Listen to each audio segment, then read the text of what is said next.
search engine optimization. How do you do SEO for your podcast? We're going to be talking about a really specific tool today. Hello. Okay, today we are talking about how to do search engine optimization for your podcast. Search engine optimization, also called SEO, is how to get more listeners to your podcast. This channel focuses on you getting 10,000 podcast listeners a month.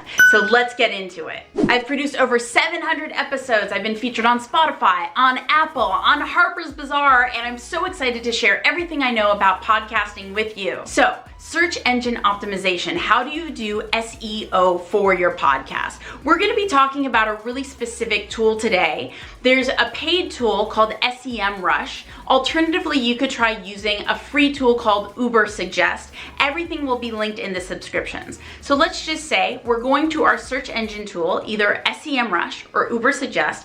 We're typing in the keyword that we want to be found for. Now, ideally, we have 1 to 3 primary keywords that we want our whole podcast to be known for. So do you want to be known for sneakers, for women who wear sneakers, for men who wear sneakers, is there an age demographic? Is it for people, CTOs who bicycle? Like, what is the category that you want to be found for, that you want to be known for, right? So first, let's picture, we're in SEMrush now, or we're in Ubersuggest. The first thing we do is we type in the keyword we want to be known for. So let's just use the keyword, I have a podcast about shoe polish. Okay, we'll go with shoe polish.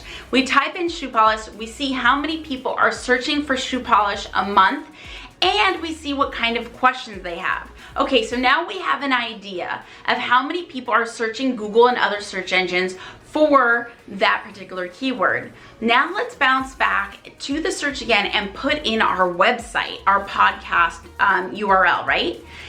Does that keyword pop up for you?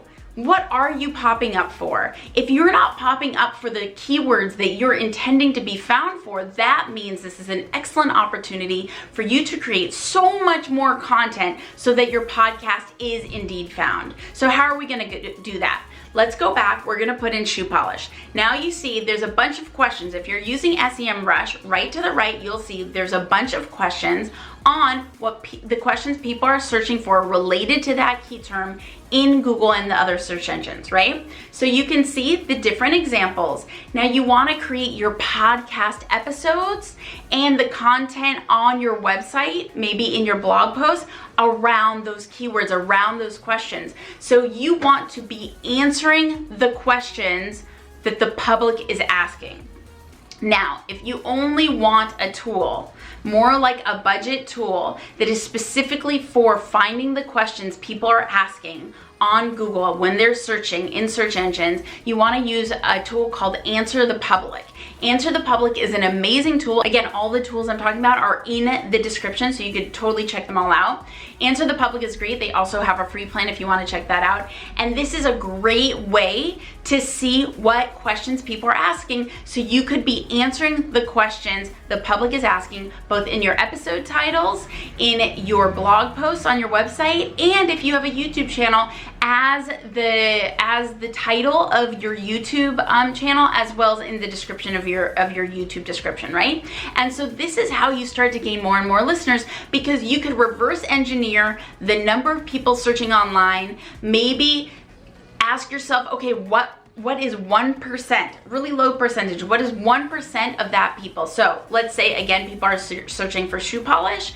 There's a certain number, let's say like 1,000 people are searching for shoe polish. So if you get 1% of that 1,000, that means you get 1 new listener a month. So you want to total up how many people are searching and how much content can you create answering those questions, assuming worst case scenario 1%, and then you could reverse engineer your listener growth month after month after month. Now, let's get into SEO a little bit deeper. Now go in and type in your competitors' URL. See what your competitors are populating for. What keywords are being used when people find their shows. Isn't that so cool that you could put your competitor's URL into the search engine tool and find out what your competitors are being ranked for? So then you want to find what your competitors are ranking for. Is there different types of content that you could create around those keywords too, so it's a fair playing game? So what if your competitor is ranking on Google when people are searching on Google in the first position, number 1 for shoe polish? Or what if they're ranking on Google for number 6 for shoe polish?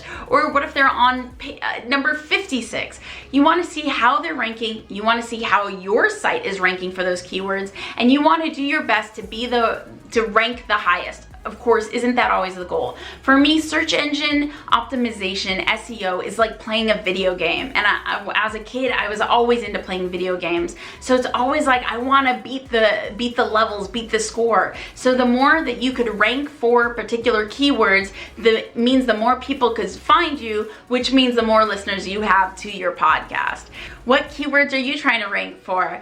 If you have any questions, leave it in the comments. Sometimes I make videos based on your question, answering your question that you left in the comments, so just do that below. Follow me at Espree Devora on social media, and remember to like and subscribe. And remember, your intuition is your oracle. There's no better path than your own. See you in the next episode.